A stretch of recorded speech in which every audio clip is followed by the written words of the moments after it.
All right, Miami fans, let's talk about it. I have already done an Indiana kind of side of this, and so this one certainly feels more somber. Listen, I've kept it 100 with you guys all year, I feel like, and I know this sucks. I know this hurts. I know you don't want to hear the moral victory stuff, especially from a rival.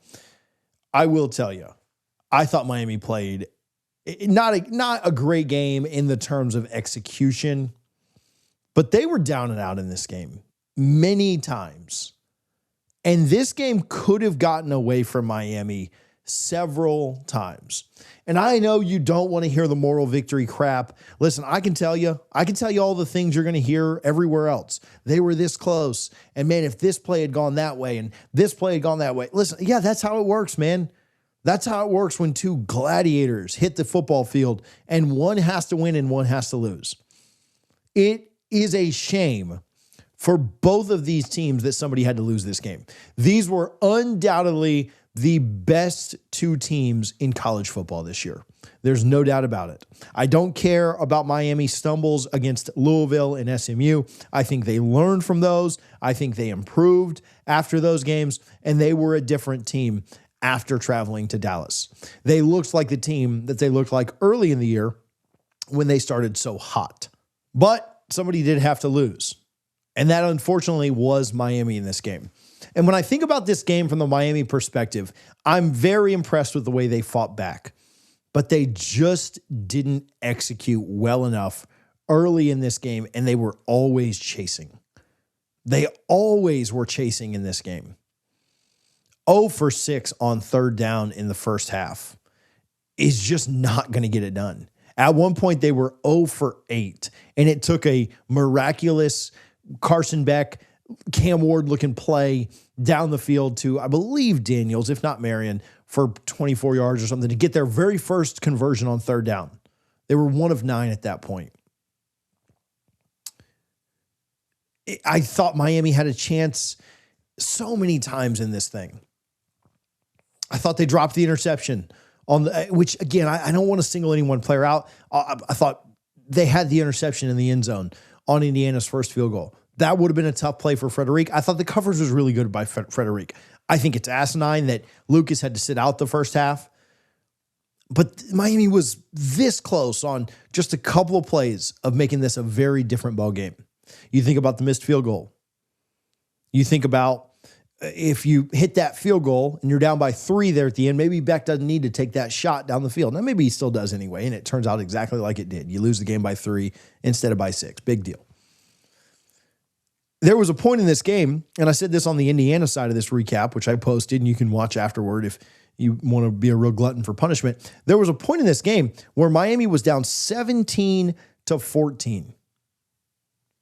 And that was after a blocked punt went for a touchdown for the Hoosiers and after a missed field goal by Miami. A missed field goal that hit the post and a blocked punt that was inches away from getting off, right? You're talking about a couple of inches on a blocked punt and you're talking about a couple of inches on a field goal. Those two things go Miami's way. They're leading 17-10. In a third quarter that Indiana could not move the ball. Fernando Mendoza was 0 for 4 throwing the ball in the third quarter and had 3 or 4 sacks against him. Miami's defensive line kept the Hurricanes in this game. Some big plays by Fletcher and Tony kept the Hurricanes in this game. And some big stops by their defense kept the Hurricanes in this game. But from a down-to-down execution standpoint, Miami obviously wasn't good enough in the first half. They were atrocious in the first half. Let's just call it what it is. They got off the mat. They fought. And outside of just some inches, right? I'm playing the moral victory game. I know that. There's no more football. It's done for the rest of the year. We get 3 more games and they're all NFL. I don't even count the Pro Bowl anymore. Miami was this close to really being in command of the game. If Miami's up 17-10 because the inches go their way, it's a completely different second half. Indiana's the team chasing. Indiana's the team pressing. Indiana's the team that has to do things differently than they want to. And this is what the game came down to me. It was, could Miami execute well enough to be able to dictate the terms, to be able to be the team in control, to be able to the team that imposed their will and did what they wanted to do and not be the team chasing. And Miami didn't execute cleanly enough for that. On obvious running situations on 3rd and 2, 3rd and 1, Miami couldn't get enough push to get a first down. We've not seen all that all year. And I'm not calling Miami out there. I'm not great job by Indiana there, because that's the very last thing I expected. When Miami was lining up for those 3rd and 1s, 3rd and 2s with Brown or Fletcher in the backfield, everybody in America thought, yeah, this is a first down coming. They're going to continue the drive. They're going to keep going, and you'll see them eventually go down and get points. And every time they got turned away. Beck was not his sharpest tonight. I don't think he was terrible by any means. He got away with a couple of balls, and then finally the last ball cost him. You'd certainly like to have that one back. Played very well by Indiana's defense, Indiana's defense, let me tell you, as much as you want to get on Miami for what they did or didn't do, I thought Indiana's defense was really good in this. They play so technically sound. If not for Fletcher and Tony kind of going God mode on 2 plays, I don't know what is Miami up with from a final score total. But all that said, look at Miami's defense in this thing. Absolutely kept you guys in it. Absolutely made this a game when it was very close to not being a game. At 10-0 at halftime, you guys know what we were all thinking. Well, it was a good run. Miami gets the ball, or Indiana gets the ball first here. That ain't going to be good for us. We all kind of thought the same thing there. And Miami's defense said, no. We ain't done yet. Ruben Bain, Akeem Ezador, I don't even know what to say about those guys. It's unfortunate for them that their season had to end with a loss. But again, that is the reality of the sport. Someone in tonight's game was going to lose. I was going to make 2 videos tonight. One for the winner, one for the loser.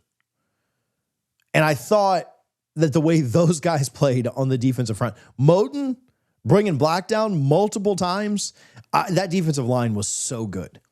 Honestly, I thought the DBs were pretty good too.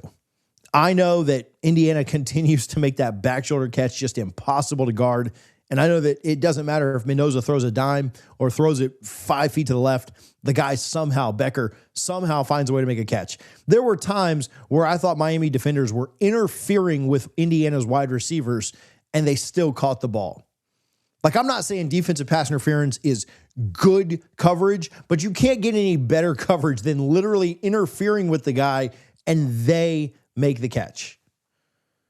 Now, some of those interferences didn't go called. I thought the refs just let everything go on in the secondary both ways. I thought Miami got away with an obvious hold on the 3rd and 5. I thought Indiana got away with some DPI stuff too. They got to the ball a couple of times early.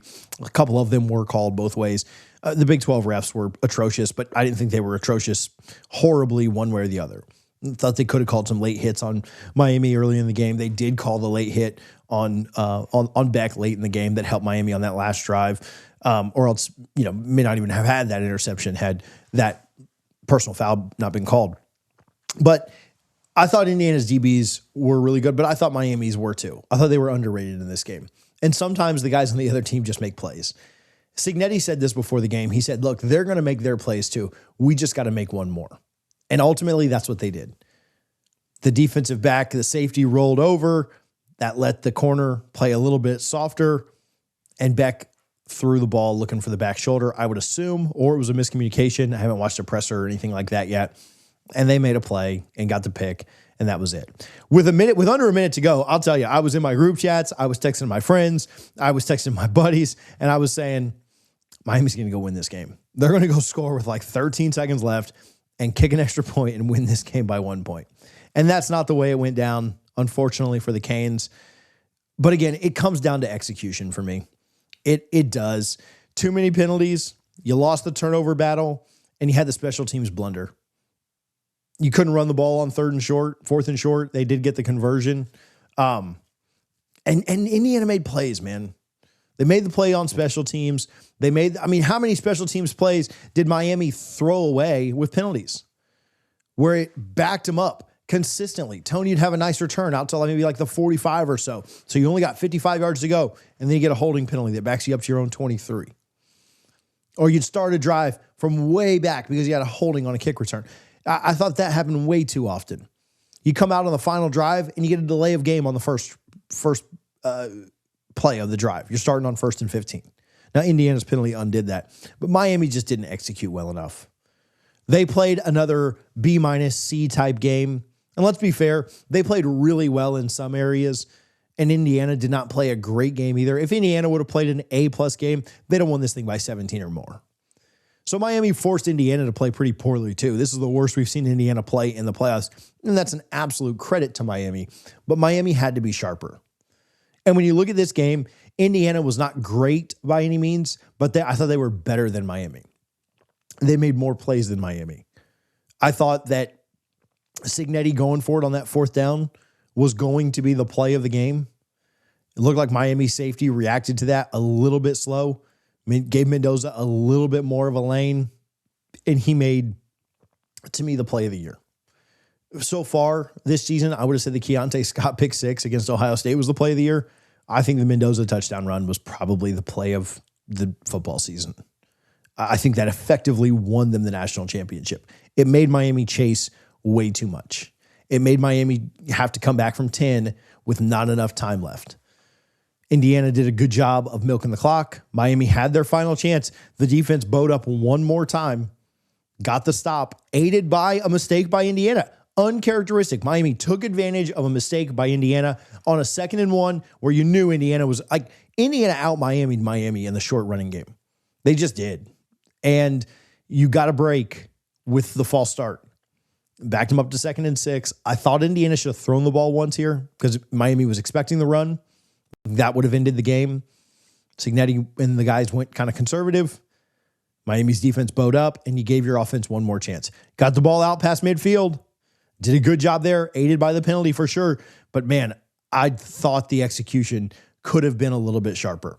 I thought Miami had kind of a weird they kind of fell in love with throwing the ball early, which I know the run wasn't working, but you got to just keep pounding it. And I'm not here to like murder Shannon Dawson or anything like that, but you've got to keep pounding the ball, pounding the rock. This game finished 27-21. It was always going to be low scoring. I had it at 31-24, so I had a 7-point win for Indiana, but I thought this would be lower scoring. I didn't think either team was going well into the 30s and certainly not the 40s. And Miami's offense, like, listen, you want to crap on it, you want to look, Miami's offense outscored Indiana's offense. I mean, just look at it. The final score was 27-21. Miami put up 21 points. Indiana's offense put up 20. The blocked punt was the other 7 points in this thing. And so I thought Miami's offense probably did about enough. If not for the special teams play, if not for the 4th and 5, if not for a missed field goal, you play this if game. Big picture. Every single thing that I've said about Miami for the last 2, 3, 4 weeks is still true. Miami still has an incredible culture. And listen, 2 years ago, I'd have come on here and I'd be dunking on you guys. Oh, the Canes stink and they're not back and see, they couldn't win the bit. No, you already won 3 big ones. And I know that doesn't make you feel any better in this moment, but you'll watch this video again, set a reminder and watch it again in 3 weeks and think about where you're at. Think about where you're at. Here goes the FSU guy giving a pep talk to the Miami fans. Think about where you're at compared to where you were on November 1st when you lost to SMU. Just think about that for a minute. You lost to the first 16-0 team that we have in modern college football history. You covered the spread and you lost to them by a blocked punt. Like, that was the difference in the game. Guys, 3 years ago, you lost to Middle Tennessee State. I know it hurts right now. I know it stings right now. Trust me, I've been there. I've watched my team lose 3 national championships. I've watched them lose one time in embarrassing fashion in a college football playoff semifinal against Oregon. I know this sucks. I know the heartbreak of getting left out of this thing. It sucks. The pain is real. You guys put your own dollars and energy and time and love and passion into this team. And I get it, man. We're rivals. We don't like each other's teams. That's fine. But we all bond over the way that sports make us feel. And I know this sucks for you guys right now, but do think about the run that you guys just went on. Somebody had to lose this game. And I know it's unfortunate for you guys that it was y'all, but that doesn't take away from everything I've said the last 2 weeks. I picked Indiana in this game, and I still talked about how well Miami is set up for the future. None of that changes because of tonight. The result tonight is unfortunate for you. The result tonight sucks for you. But nothing about the structure, the way that Mario builds culture, the way that Mario builds rosters, the way that any of that, none of that matters. Or none of that is impacted because of tonight. It's not all certainly going to come crumbling down. Mario's too good at building programs. He's too good at instilling a culture. There are too many NIL resources down there in South Florida, and this is only going to make him hungrier. And listen, this isn't like a pep talk. This isn't some kind of motivation, but I'm telling you, this is going to make Mario Cristobal more hungry. Getting this close, being 40 yards away from a national championship and losing it the way that they did, it's going to make him hungrier. And that's a scary thought for the rest of the ACC, and that's a scary thought for college football. They are going to be back. They're too good. They got a lot to replace, but they got a lot of talent coming back in around Darian Mensah if he ends up signing with the Canes and enrolling at the University of Miami. Indiana ended up making one more play. The big plays, the big breaks went Indiana's way from the missed field goal, from the 4th and 5, the blocked punt, and then the pick at the end. This was still a hell of a season for the Canes. And listen, I don't cheer for Miami. You guys know that. That's not a surprise coming from me, but I have a tremendous amount of respect for the season that they just had and the playoff run that they just had. People picked Miami to win this. There's no doubt. Pate picked you guys. Saban picked you guys. There were a lot of people that thought the U could get this done. Marcus Freeman picked you guys before the game. So I don't want to say, oh, everybody was picking Indiana, but a lot of people thought Indiana would just roll you guys. I never thought that. I thought Indiana would win. I thought they would make a few more plays than Miami did, and that's what ended up happening. Tremendous fight from the Canes all year. Tremendous fight tonight, and you came out on the wrong side of it.